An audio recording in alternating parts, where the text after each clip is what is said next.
Hello, bienvenue dans ce nouvel épisode. Alors aujourd'hui, j'aimerais te parler de mon long chemin pour me montrer, pour oser briller, oser être moi-même et en même temps être vue de tous. Alors il faut savoir que moi à la base, ma zone de confort, c'est être derrière la caméra et filmer les autres, c'est être dans la cuisine pendant que les autres servent les clients, c'est encourager les autres à briller et les féliciter et j'aime trop être témoin de la réussite des autres. Mais quand il s'agit de moi, c'est une autre histoire. En fait, depuis toujours, dès qu'il s'agit de me montrer, je perds mes moyens. Je me rappelle quand j'étais en études de psychologie et que je devais faire des oraux, par exemple, pour le master. Mais c'était vraiment le parcours du combattant pour moi. Je me revois encore en train de être sur le point d'appeler mon prof et lui dire que j'annule le l'oral parce que je peux pas, je me sentais complètement dépassée par les émotions. J'avais aucune capacité à gérer mes émotions et heu et le fait en fait de présenter quelque chose devant tout le monde, devant toute la classe, c'était mon pire cauchemar pour être honnête. Et puis j'ai terminé mes études et je suis partie voyager et là, j'ai rencontré l'hypnose sur mon chemin et après avoir fait cette formation en hypnose, je me suis dit que ça serait bien de communiquer sur ça et que si je voulais aussi pratiquer l'hypnose, il fallait que je parle de ce domaine, que je démocratise aussi, en tout cas que je participe à la démocratisation de ce domaine, parce que quand les gens ne connaissent pas quelque chose, eh ben ils peuvent en avoir peur et ça peut être difficile en fait de créer sa clientèle si quelqu'un si c'est pas connu ou que les gens ont des fausses croyances. Donc est venue l'évidence de se dire là il faut que je communique sur ça. Et en fait je me suis prise d'une angoisse terrible de me dire non mais là je vais ouvrir un Instagram, il va falloir que je parle. Je me souviens d'une amie qui me disait Estelle, ça serait bien que tu fasses une petite vidéo face cam pour parler de l'hypnose et communiquer un petit peu, pour expliquer en quelques mots ce que c'est. Et j'étais là, mais jamais, je peux pas faire ça. Et je me souviens même quand j'ai débuté le Instagram et que il fallait que je poste une photo de moi pour montrer qui je suis. Mais c'était le parcours, c'était vraiment, je repoussais sans cesse ce moment d'ouvrir le Instagram. Je me trouvais mille excuses pour pas le faire, pour repousser l'échéance. Du coup, là, ça fait quasiment 2 ans que j'ai ouvert mon compte Instagram. Il y a eu des va, des viens. Il y a des moments où je me suis dit, allez, là, je vais poster, je vais être disciplinée pour pouvoir évoluer, en fait, parce que je suis convaincue que c'est qu'avec la discipline qu'on peut grandir à l'intérieur de quelque chose. C'est pas en y allant, partant, revenant. En fait, quand il n'y a pas de discipline, on a toujours la sensation de devoir repartir à zéro. Donc quand j'ai initié et que j'ai débuté, en fait, l'ouverture de ce compte, j'avais vraiment la vive conviction de me dire, OK, là, je vais y rester. Et puis bon, il y a eu des aléas de la vie, des moments où j'étais trop dans l'émotionnel pour pouvoir continuer à poster. Mais ça m'a fait grandir, c'est chouette. Et puis l'été dernier, je me rappelle, j'étais à Dublin et ça faisait quelque temps que je pensais à faire un podcast, mais j'étais pas très sûre. Voilà, on le sait tous, hein, quand on a un désir pour quelque chose, quand il y a les doutes, c'est là où c'est ce qu'on doit faire, mais on a l'impression que un peu le syndrome de l'imposteur, quoi. Donc je me disais bon, non, podcast, je sais pas, ça peut être bien de faire ça. Et puis j'ai pris rendez-vous avec Amel de Tige by Amel sur Instagram pour faire une séance en astrologie, pour faire un point carrière. Je me suis dit bon, là j'ai plein de peur, j'ai du mal à décoller, j'ai du mal. Peut-être que quelqu'un me dise voilà, c'est écrit comme ça sur ton thème. Telle planète, elle est à tel endroit. Et donc, t'es destiné à faire ça. Après, c'est à toi de voir si tu veux le faire ou non. Je me suis dit, au moins, ça sera quelque chose de concret et je pourrais plus avoir de doute de me dire, est-ce que je suis vraiment là pour ça? Et là, donc je fais cette séance avec Amel et ça a été vraiment une révélation. Elle m'a permis de comprendre beaucoup de choses, notamment que j'étais née avec un soleil faible. Donc le soleil, c'est ce qui brille, voilà, c'est le lion et le roi. Et quand on est avec un soleil faible, eh bien, on est challengé sans cesse avec le fait de mettre en action des choses euh, et accepter d'être vu, de briller. Voilà, c'est plus simple d'être derrière, quoi. Et en fait, le gros paradoxe de mon thème, c'est que je suis née avec un soleil faible, mais j'ai des gros potentiels de transmission, de partage, de faire une chaîne YouTube par exemple, de voilà, d'aider les autres, d'accompagner les autres et de transmettre aussi à travers les apprentissages que je fais moi en tant qu'apprenant. Donc quand j'ai su ça, je me suis dit bon, là ça va être difficile mais il va falloir qu'on s'y mette. Donc après le rendez-vous avec Amel, j'ai ouvert mon podcast et là ça a été une révélation. Il y a quelque chose qui m'a aussi beaucoup aidé dans ce que m'a transmis Amel pendant notre rendez-vous, c'est que cette grande peur d'être vue était liée à des mémoires transgénérationnelles. Et du coup, je sais pas, de savoir que c'était pas quelque chose qui m'appartenait. Enfin, si ça m'appartient évidemment, mais c'est pas, ça ne concerne pas que moi. Et qu'en fait, le fait de comprendre que si je transcendais tout ça, non seulement ça allait être ma plus grande force, puisque c'est ce pourquoi je me suis incarnée aussi, mais en plus ça allait libérer toute la lignée de mémoire à laquelle je suis rattachée. Franchement, c'est super dur de s'élever et d'aller vers sa plus grande faiblesse, vers ce qui est hyper challengeant, vers ce qui est hyper inconfortable. Mais ce pourquoi je lâche rien et que je me dis que même si ça me fait super peur, je continue et que je veux aller au bout, c'est que par exemple, rien qu'en ayant créé le podcast, je vois au-delà de ce que ça peut faire sur les autres, au-delà du fait d'être au service de l'autre, parce que c'est ma première valeur, être au service de l'autre. Mais en fait, ce que ça me fait moi, c'est que c'est comme une thérapie déjà, ça me fait énormément de bien, ça me libère énormément. Rien qu'au niveau du chakra de la gorge, voilà, le fait de s'exprimer, de dire à voix haute, d'exprimer sa vulnérabilité, de dire ce qu'on pense publiquement, ça, ça crée énormément de confiance et en fait, la faiblesse, c'est pas l'enfant intérieur qui l'a. La faiblesse, elle est, de mon côté, elle est transgénérationnelle. Mais en tout cas, ce que je peux voir, c'est que mon enfant intérieur s'éclate en faisant le podcast. Ma créativité est à son comble. Donc en fait, plus je fais ça, plus ça s'illumine à l'intérieur de moi, plus je suis en joie. Et ça, c'est très libérateur. Alors bien sûr, il y a encore des résistances avant de passer à l'action. C'est toujours hyper difficile. Là, par exemple, l'épisode que je suis en train de faire, mais j'ai mis tellement de jours depuis le début de la semaine à me poser pour le faire. Le vendredi, c'est le jour où je me suis fixée à publier mon podcast, l'épisode que je fais. Et là, on est vendredi et j'ai repoussé l'échéance jusqu'au dernier moment pour enfin enregistrer. J'avais toujours des excuses qui venaient. Donc je vois que j'ai encore des obstacles et alors sûrement que je me crée, hein, c'est pas le sujet, mais c'est encore voilà vraiment dur. Donc vivre ses rêves, vivre de sa passion et faire les choses qui nous tiennent à cœur, c'est loin d'être la chose la plus facile. Et paradoxalement, quand je le fais, je me sens mais si vivante et je vois tout le sens. Bon, j'irai pas dire de ma vie, mais en gros, je vois énormément de sens de faire ça, quoi. Et je me dis, mais waouh, pourquoi j'ai autant retardé? Mais en fait, c'est les résistances. Et c'est en passant à l'action, que ça libère et il faut tenir bon.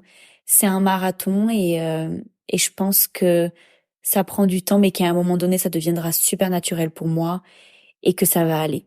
Et je remarque que ma problématique d'oser briller, elle concerne pas seulement les réseaux sociaux ou le podcast. Elle est aussi présente dans ma vie de tous les jours. Donc là, par exemple, je suis en Australie et quand j'ai voulu aller chercher du travail dans la restauration, ce qui marche le mieux, c'est d'aller déposer des CV en personne, aller à la rencontre des des patrons, se montrer, pour qu'ils se fassent une idée et d'avoir la chance, d'avoir une opportunité très rapidement. Eh bien là, pareil, je repoussais sans cesse l'échéance, d'aller, imprimer mes CV, j'avais pas envie d'y aller, je me trouvais 1000 excuses.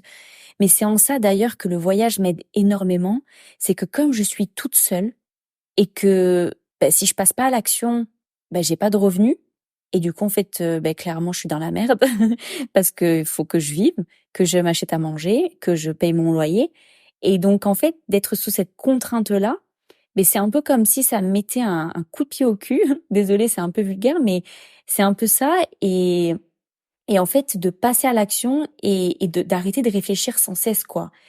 Et donc, non seulement je suis passée à l'action, mais en plus de passer à l'action, je peux pas rentrer dans des restaurants et être toute, recroquevillée, il faut que j'inspire la confiance. Donc en fait, non seulement je passe à l'action de quelque chose qui me rend hyper inconfortable, mais en plus il faut que je fasse genre que je suis confortable pour que les patrons puissent avoir confiance en moi et puissent se dire ouais elle on la veut quoi. Donc en fait ça m'a demandé un énorme dépassement de moi-même et je remarque quelque chose qui est hyper intéressant, que plus je me conditionne à me dire ok t'es à la bonne place, ça va marcher, les patrons vont vouloir t'embaucher. Et s'ils t'embauchent pas, c'est parce que c'est pas la bonne place pour toi. Plus je légitimise ma place, plus je légitimise qui je suis et que je m'accorde cette valeur, non seulement j'inspire la confiance, mais en plus, je suis à la hauteur. Ça marche.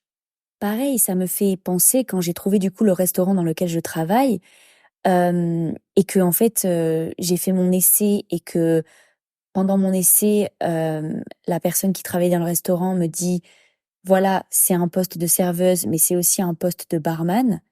Moi, au début, quand elle me dit ça, je me dis: «Mais what?» Non seulement j'ai jamais fait ça de ma vie, je connais pas du tout, c'est un métier à part entière, mais en plus, je ne bois pas d'alcool, donc je connais rien. Comment je vais faire pour faire les cocktails?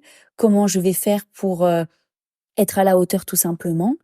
J'ai J'étais complètement angoissée, mais en fait, de me rappeler que mon patron, il sait que j'ai pas d'expérience en tant que barman, mais ils m'ont quand même laissé la chance, de faire cet essai et en plus de continuer après avec eux, c'est qu'en fait, clairement, je suis à la bonne place. Donc maintenant, Estelle, t'es obligée, de faire genre que t'es OK avec ça et que ça va aller. J'aime bien ce petit mantra «Fake it until make it». Ça veut dire en gros, fais genre que tu sais, fais genre que t'es OK avec tout ce qui se passe, fais genre que tu te sens en confiance avec ce qui se passe jusqu'à que tu le deviennes. Parce que en fait, le fait, de faire genre que tu es à la bonne place et en fait, tu renvoies ça aussi aux gens et du coup, ça légitimise un peu, ce que tu es en train de faire. Et moi, je me suis dit: mon patron, lui, il a un business. Je peux pas me permettre de lui laisser voir mes angoisses, mes stress, parce que lui, il s'en fout. Il a besoin que l'argent rentre, il a besoin de staff qui soit à la hauteur. Et les clients, c'est pareil. Ils payent un service. Ils ont besoin d'avoir en face d'eux un staff qui soit là pour les servir et qui soit à la hauteur de ce qu'ils sont en train de payer. Donc je me suis dit: «Allez, on se reprend, on montre au patron qu'il peut compter sur moi, ça va aller de mieux en mieux après la phase d'apprentissage et let's go quoi, on arrête de réfléchir, hein». Eh bien, vous savez quoi? Je crois qu'en fait, je kiffe être barman. Alors évidemment, je kiffe trop être au service des clients, je kiffe trop servir les clients, je kiffe trop être au contact du client.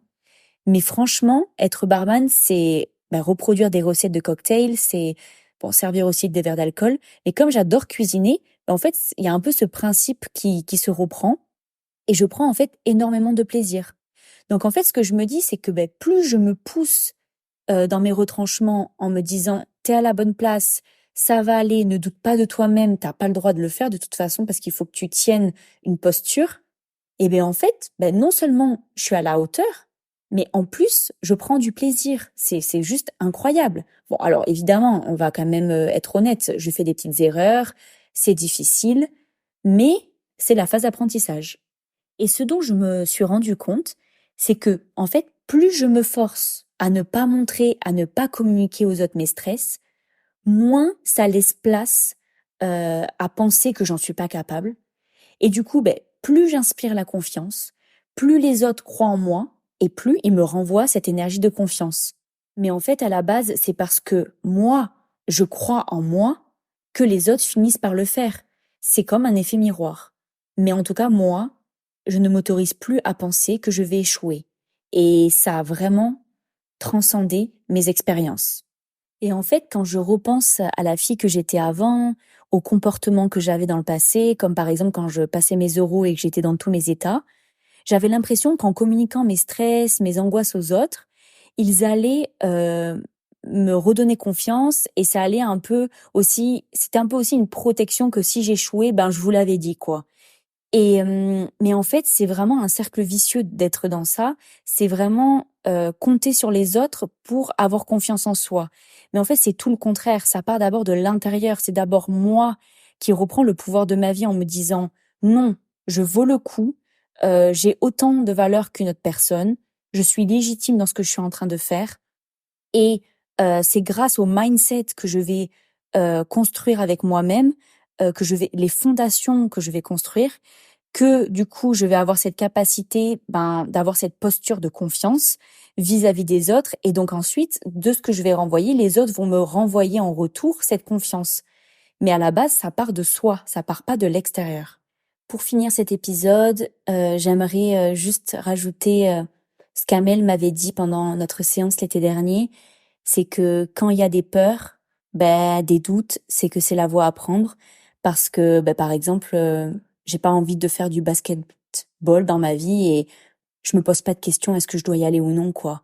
Donc en fait, dès lors qu'on se pose la question de est-ce qu'on doit y aller, est-ce qu'on doit le faire, c'est qu'il y a quelque chose à creuser. Je suis désolée de le dire, mais c'est ça en fait, c'est la voie à prendre. Et je suis encore voilà sur ce chemin de me dépasser et de me dire allez, même si t'as des peurs, t'y vas.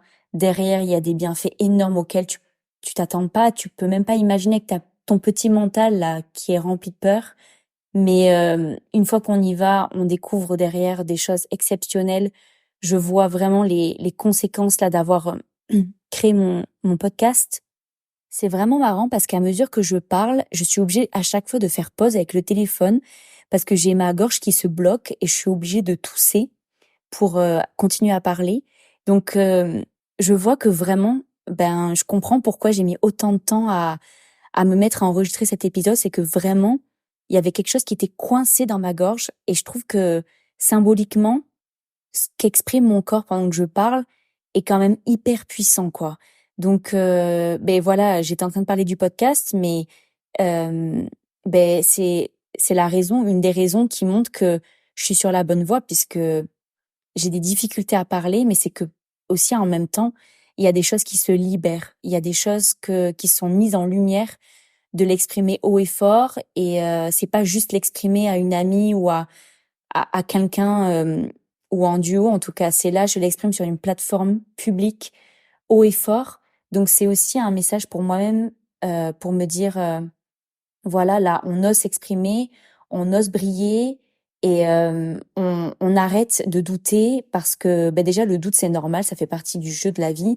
Et ils seront toujours là d'ailleurs, ça je compte pas les éliminer. Mais en tout cas, j'ai pas envie de laisser le doute prendre le contrôle. Je veux qu'il reste à sa place d'exécutant et non de dominant. Et j'ai vraiment envie de prendre ce pari. J'ai envie de rester sur Instagram maintenant et de pouvoir être, même si j'ai des émotions qui vont peut-être m'alourdir et me faire douter en me disant est-ce que je dois vraiment continuer à poster des choses, est-ce que vraiment j'ai ma place ici, de prendre le pari de me dire qu'on dépasse ce stade émotionnel et qu'on le fait et qu'on s'accroche, qu'on reste discipliné parce que il y a des merveilleuses choses qui m'attendent, j'en suis convaincue parce que je me sens à la bonne place en permanence dès que j'ose y aller, dépasser ce doute. Après, je suis toujours hyper contente et satisfaite.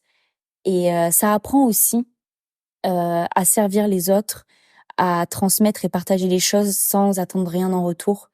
Et ça apprend cette connexion au cœur et pas se dire voilà, je poste quelque chose et si les autres ne me répondent pas ou ne likent pas ou ne commentent pas, c'est que j'ai pas ma place ici. Non, ça apprend aussi ses débuts à se dire, même s'il y a pas forcément d'interaction et de retour, on dépasse cette attente et on reste centré dans ce qui moi me fait du bien en tout cas, et me fait plaisir dans mon cœur.